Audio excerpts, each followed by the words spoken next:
You won't believe what I'm about to tell you. Even if someone had told me this a few years ago, I would have laughed and changed the subject. But it happened to me. I saw it with my own eyes, felt it in my own skin.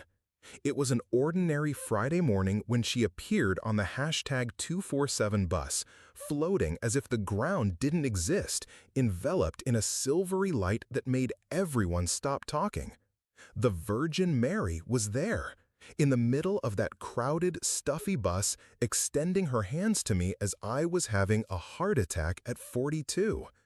And what she did changed not only my heart, but my entire life. Let me go back a bit and tell you exactly how it all started. My name is Mark, I'm 42, and I've worked in advertising for almost 20 years. Or rather, I worked, because after what happened that day, a lot changed in my life.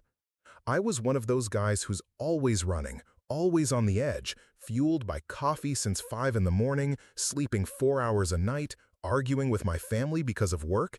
You know the type, right? I was the successful guy, the award-winning campaigns, the imported car, the house in the upscale neighborhood. But inside, I was slowly dying. My wife, Susan, hadn't spoken to me properly in months. Our son, Gabriel, 15 years old, had become practically a stranger. I'd get home late, he'd already be asleep. I'd leave early, he'd still be asleep. On weekends, I was at the office or glued to my laptop, handling emergencies that never ended. Life had become a crazy race where I ran, but never got anywhere. That Friday morning, I'd slept badly again. Chest pain, that familiar tightness I always ignored. It's stress, I thought. It'll get better after vacation. But vacation never came. There was always a new project, a demanding client, a campaign that couldn't wait. I had 3 coffees at home. Susan didn't even speak to me, just looked at me with that resigned look. The hashtag 247 bus was my daily routine. I could drive, I could afford it, but in city traffic, the bus was sometimes faster. Besides, I used that time to answer emails, make calls, work on my phone. I even turned my commute into an extension of work. Crazy, right? That morning, the bus was even more crowded than usual. Friday, everyone wanting to get there quickly, to end another day, another week. The heat was unbearable, people sweating, pushing, complaining. The air conditioning couldn't keep up, and that smell of people, cheap perfume, expired deodorant, food and empty stomachs, everything mixed in a disgusting symphony that made me nauseous. I was there in the middle, holding on to the metallic handrail that burned my hand, trying to balance my briefcase, my phone, answering an urgent message from a client about a campaign that had to be ready by Monday.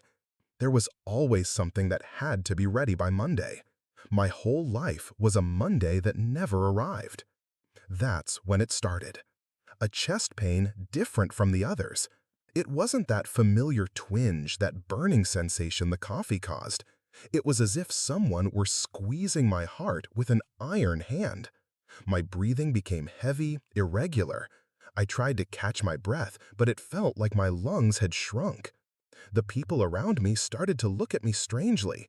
I must have been pale, because a woman next to me grabbed my arm and asked if I was okay. I tried to say yes, that it was just tiredness, but the words wouldn't come out. The chest pain was increasing, rising up my neck, down my left arm. I knew what was happening. You know, right? You don't have to be a doctor to recognize a heart attack. Panic seized me. There, on that stuffy bus, full of people, I was going to die. I was going to leave Susan, Gabriel, everything unfinished, everything unresolved. The arguments we never finished, the hugs I never gave, the conversations we always postponed. Everything would be left behind, and I hadn't even said goodbye properly to anyone. My legs started to shake, my vision blurred. The world seemed to be spinning inside the bus. The voices of the people became distant, as if coming from far away. I held the handrail tighter, but I felt like I was going to faint any moment. The woman next to me yelled to the driver, "Stop the bus, there's a man feeling unwell here." The driver looked in the rearview mirror but couldn't stop there in the middle of the avenue during the morning rush hour. "Hang in there, buddy," he yelled, "we'll be there soon." But I knew I wouldn't make it. My heart was racing, irregular, as if it wanted to jump out of my chest.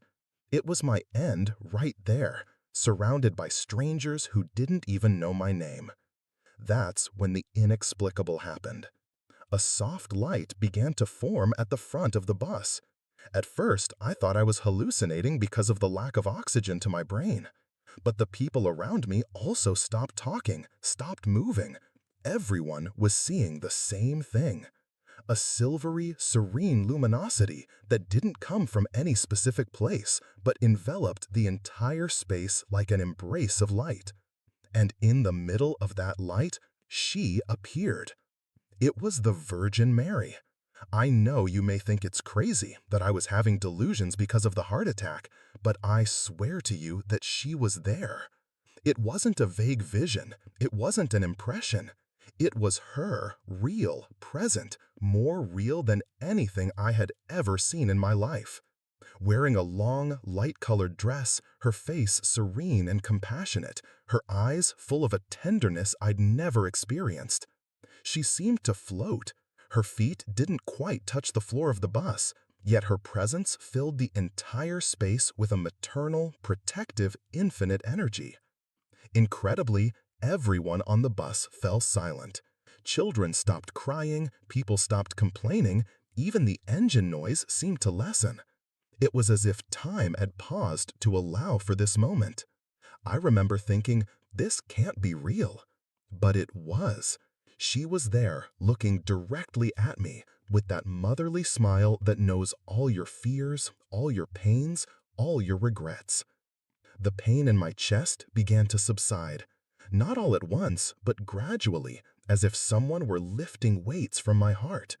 I could breathe more deeply, my legs stopped shaking. It was as if a gentle hand were massaging my chest from the inside, putting everything back in place. My heart returned to a normal rhythm, strong, secure. She extended her hands to me, and I saw that in her left hand was a perfect white lily, its petals seeming to be made of light. In her right hand, a small olive branch with verdant leaves that shimmered as if they had just been watered with heavenly dew. Symbols I recognized from childhood catechism classes, purity and peace. Two things that had vanished from my life a long time ago.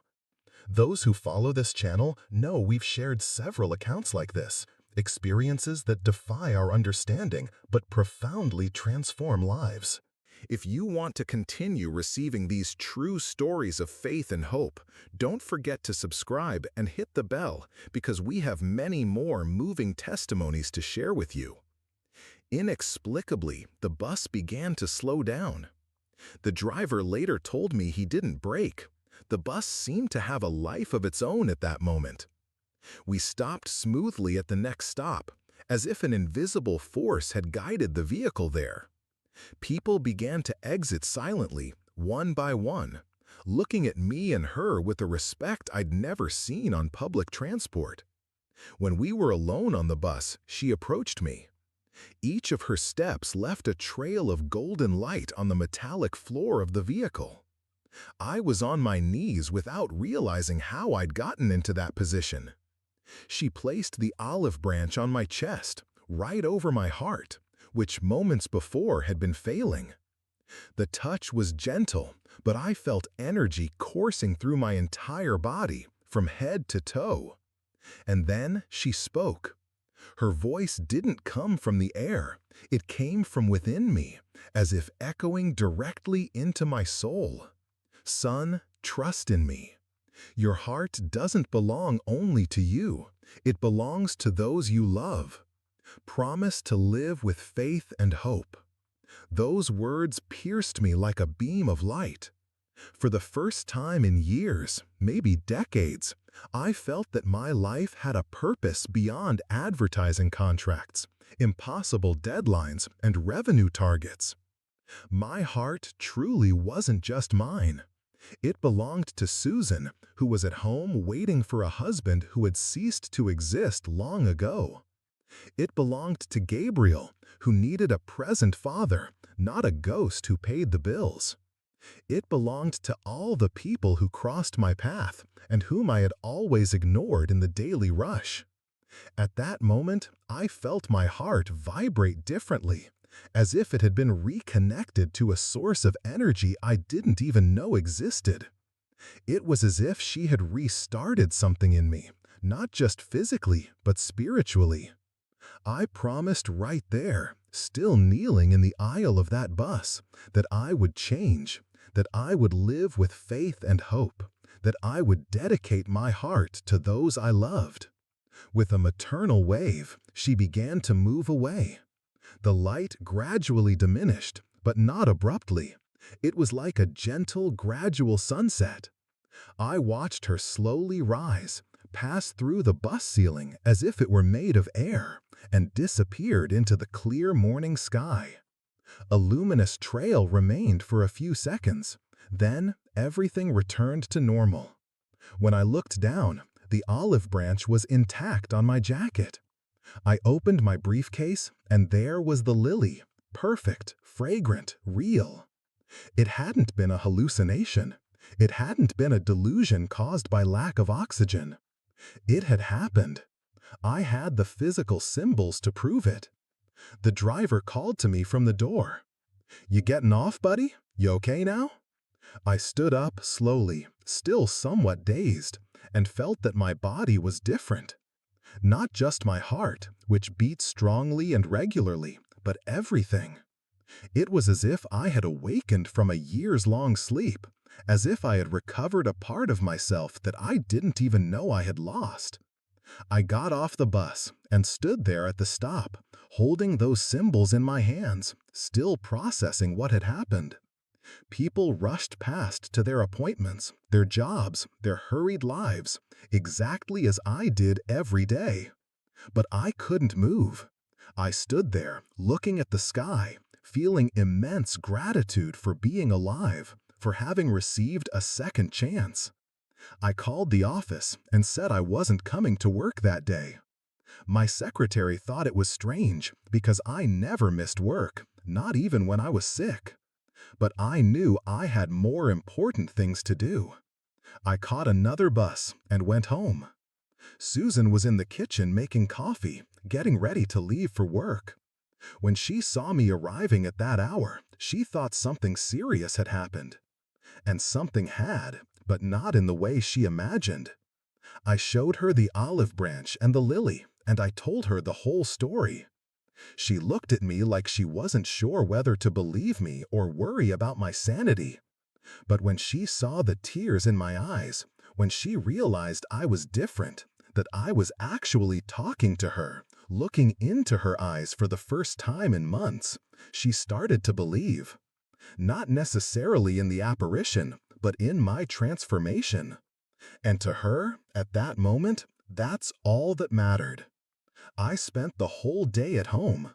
I talked to Gabriel when he got back from school, asked him about his classes, his friends, his dreams. It had been so long since we'd had a real conversation that he was a little awkward at first, but then he opened up. I discovered that my son was interested in music, that he played guitar secretly in his room, that he had a girlfriend at school he'd never told me about. How much had I missed out on by always being too busy to pay attention? That night, we had dinner together, the three of us, for the first time in months. No TV on, no cell phones on the table, no rush. Just a family talking, laughing, reconnecting. Susan told me about her work, her friends, the plans she'd kept to herself because she knew I was always too busy to listen. Gabriel played the guitar for us after dinner. It was a simple song, but to me, it sounded like a symphony. The olive branch and the lily are still with me.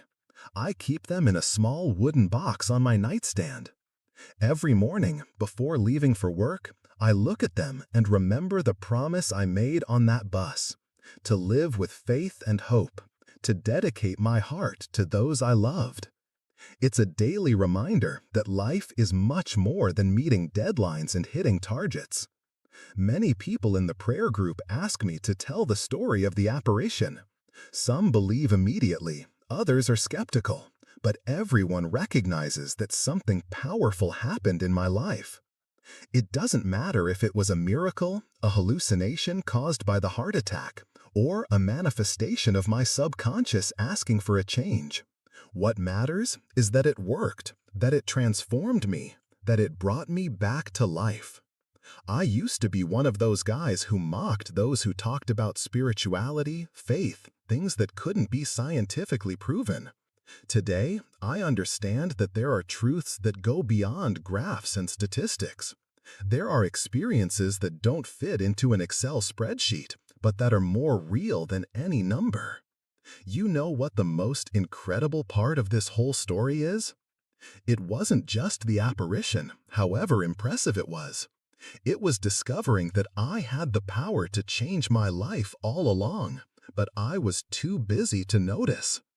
The Virgin Mary didn't perform magic, didn't change my reality with a flick of her wrist. She showed me I could do it myself, that I had this strength within me, but I needed to choose to use it. Today, when I take the 247 bus to work, yes, I still use public transportation, but by conscious choice, not out of necessity. I always think about that Friday morning that changed everything. Sometimes I run into people who were on the bus that day.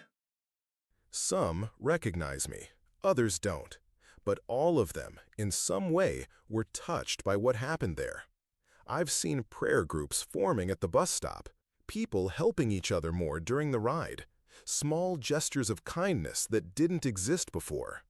It's as if that silvery light that appeared on the bus had planted tiny seeds of hope in the hearts of those present. And those seeds grew, spread, touching other people who weren't even there, but who were reached by the example of those who changed. Gabriel is 17 now and an incredible young man. He plays guitar at church, helps out with youth group activities, studies seriously, but knows there's time for everything. He learned from me, or rather, he first learned from me how not to live, always rushing, always stressed, always without time. Then he learned that it's possible to be responsible and dedicated without losing your humanity along the way. Susan went back to school. She always wanted to be a teacher, but had abandoned that dream when we got married and responsibilities mounted. Today, she's in her 3rd year of college, wants to teach children. And I'm proud of her. I fully support her. I help where I can. It's beautiful to see someone you love chasing their dreams, especially when you know you had a hand in her postponing those dreams for so long. My advertising company changed too, not only in my professional approach, but in how we treat employees, clients, and projects. We implemented a policy of not working weekends, except in real emergencies. And a real emergency isn't a poorly organized client's rush job. We created a more humane environment where people can talk about their families, their problems, their joys without fear of being considered less professional. The financial results? They didn't decrease. In fact, more balanced, happier employees produce better work. Clients notice when they're being served by people who enjoy what they do, who aren't just following protocol. The quality of our work improved, the company's reputation grew, and today we have more clients than we can handle. But now we know how to say no when necessary. We know how to set healthy boundaries. Sometimes people ask me if I'm afraid that the experience on the bus was just a delusion, a hallucination brought on by the heart attack. You know my answer? Even if it was the best delusion of my life. It's what saved me from an empty existence, from destroyed relationships, from a meaningless race after goals that didn't truly make me happy. But I believe it was real. I believe that in moments of extreme need, when we're truly lost, something bigger than ourselves manifests to guide us back to the path. It could be God, it could be the universe, it could be our own inner wisdom manifesting symbolically. It doesn't matter what we call it. What matters is being open to receive. Today, at 45, I can say I'm a fulfilled man. Not because of the awards on my office wall, not because of the money in the bank, not because of professional recognition.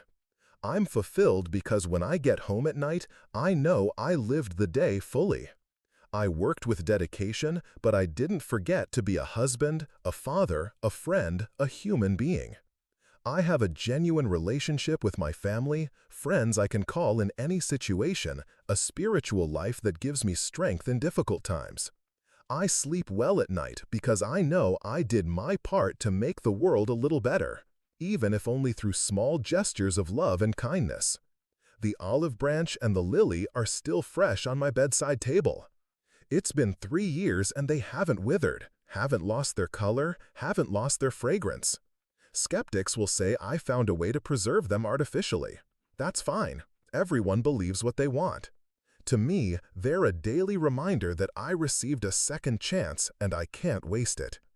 When someone comes to me desperate, directionless, lost in the rush of modern life, I show them my story as an example. That it's possible to change. You don't have to wait for a divine appearance. You don't have to have a heart attack. You just need the courage to stop, look around, and consciously choose to live differently. Transformation always begins with a simple decision, prioritizing what really matters. And what really matters doesn't show up in sales reports, isn't in productivity targets, doesn't come in urgent emails that arrive after work hours. What really matters is in the eyes of those you love, is in the moments of silence and peace, is in the certainty that your passage through this world has left something positive behind. I end my testimony with a reflection I always share. We're all on some kind of 247 bus, crowded, stuffy, uncomfortable, rushing towards destinations we sometimes don't even know if we really want to reach. But at any moment, if we're open, a light can appear that will change everything.